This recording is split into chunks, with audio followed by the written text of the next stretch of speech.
Trello board has a lot of options to work with, and to see even more detailed options which are available for Trello board, you can go over here onto the top right hand side where it says so many. So let me just click on that, and over here you can see that there's various options. Like top one is about the board, and here you can add in a description of what the board is about. So I've already written out that this is for tutorial purposes for 222 tutorials. I'm just going to type in just like this and press save, and that has been updated and it'll be accessible by other Trello members that I add in.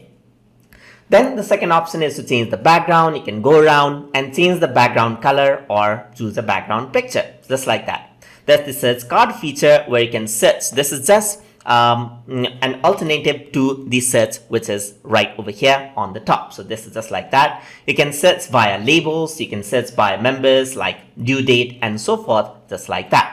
And after that, there are stickers. So if you want to add in stickers onto your cards, you can just go over here and grab in a sticker as well. So if I want to remove this, I can just hover over and remove this out as well. So a lot of these options are something we're going to look in further lessons.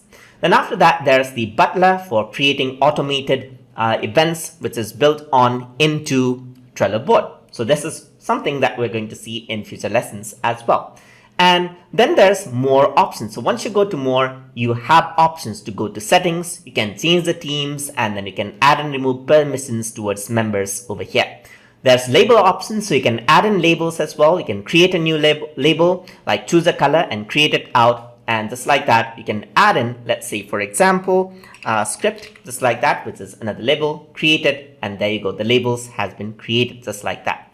So you can work around with labels, and you can also access archived items from right over here. And you can email to board settings right here. You can have watch to have constant notification for a particular board. You can copy the board as well and share it out. You can print and export the board as well, or close the board.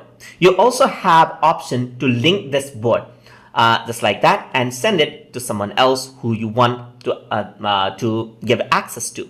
And only the board members can see right now because of the permission setting that we talked about in the previous lesson.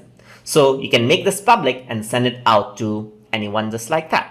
You can also go back, and here there are power-ups. So power-ups are different plugins and add-ons like calendars, like reports that you can add in and work around with it to make your board even more powerful. That's why they are known as power-ups. And those are the so many options inside of Trello board. So hope you guys learned something as always. And as always, please like, comment, share, and subscribe.